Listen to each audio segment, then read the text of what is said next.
12시 많은 참여 바랍니다. 들죠? 네. 한화 에어로스페이스가 되겠습니다. 사신 가격이 52만 원. 어쨌든 오늘도 뭐 잘 나가고 있고요. 와. 야, 비행기처럼 뜨고 있어요. 와. 어. 고민 없으실 것 같은데요? 그러게 말입니다. 이거 네. 언제만 팔까 뭐 이런 거 아닐까 그런 거야, 싶은데. 아니에요? 네. 10%인데 한 번 매매, 그래서 약하게 손절 한번 했다가 다시 재도전이라고 합니다. 더 크게 수익을 얻을 수 있었는데 예, 전략 좀 부탁드립니다. 그때 안 파셨으면. 그렇죠. 네, 그렇죠. 자, 어쨌든 간, 그래요. 우린 상황에 따라 다 다른 겁니다. 우리 시청자분께서는 최대한 수익을 얻을 수 있는 전략으로 한번 짜보도록 하겠습니다.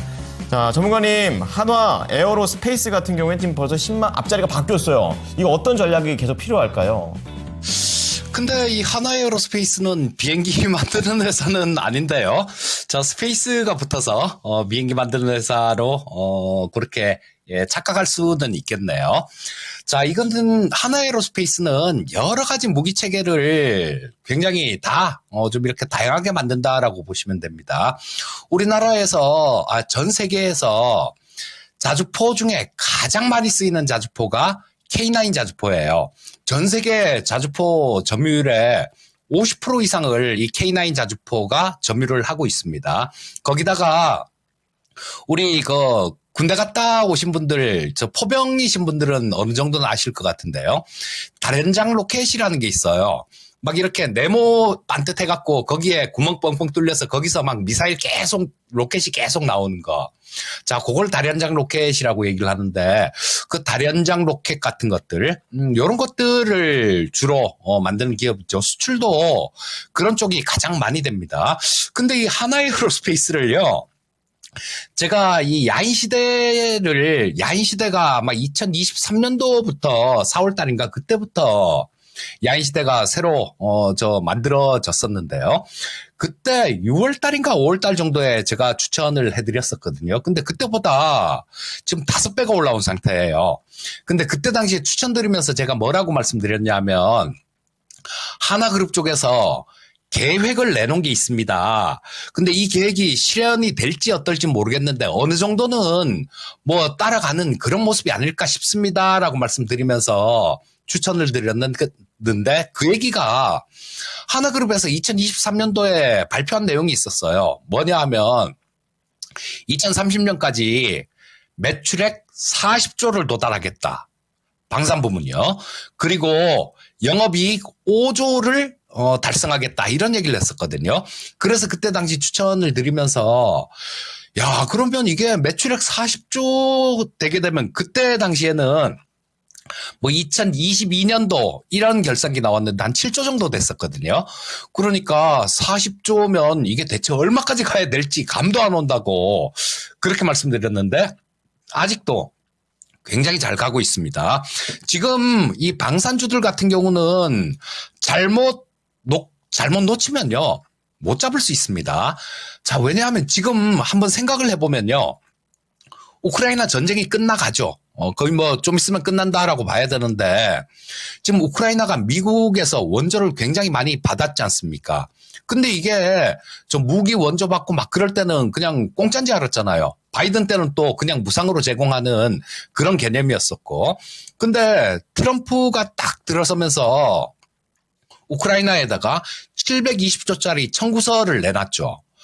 그러니까 뭐 히토류 같은 것들, 자원개발 이런 것들, 자원개발하면 그 이익의 반은 우리 거. 막 이렇게 합니다.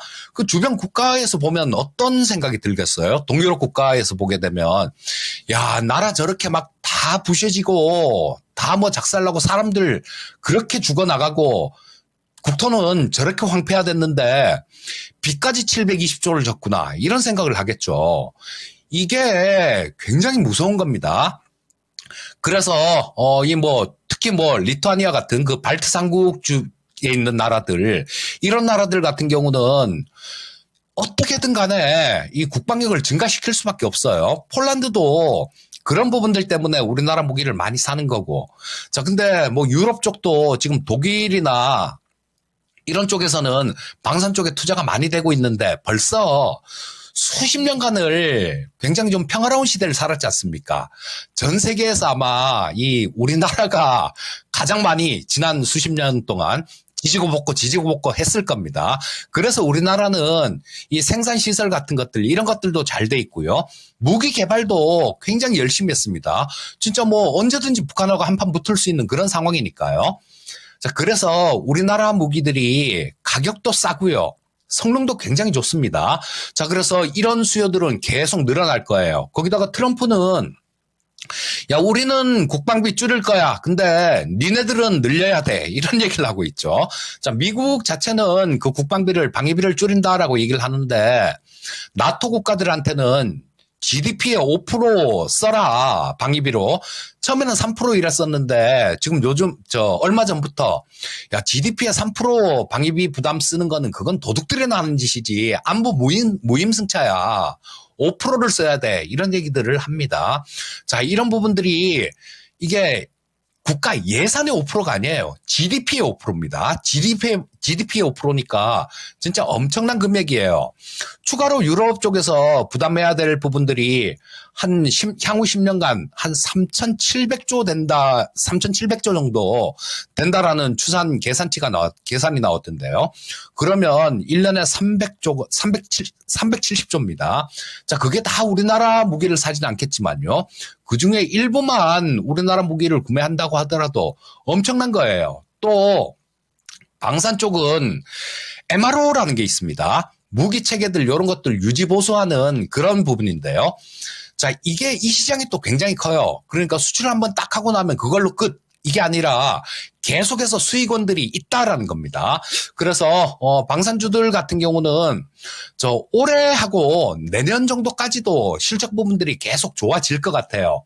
그러니까 이 한화에어로스페이스 같은 경우도 좀 조정은 있을 수 있죠. 뭐 주가라는 게 1년 내내 그냥 올라가는 주가는 없지 않습니까? 그러니까 뭐 지금도 이격이 커서 조정은 나올 수도 있어요.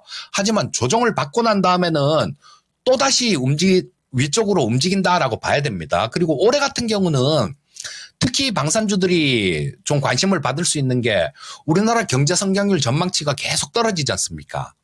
그 부분은 이 돈을 버는 기업들이 그만큼 줄어든다라는 거예요. 그러면 돈을 재작년보다 작년이 더 벌었고, 작년보다 올해가 더 벌고, 올해보다 내년이 더 벌 것 같은 방산주들 같은 경우는 그만큼 귀해지죠. 실적 좋아지는 애들이. 그럼 실적 좋아지는 애들은 더 관심을 받을 수밖에 없습니다.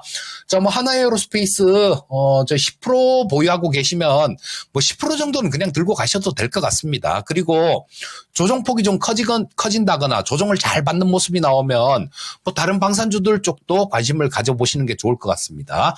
자, 뭐 조정은 있을 수 있겠지만 그 조정 무시하시고 일단 그냥 보유하는 전략 말씀드리겠습니다.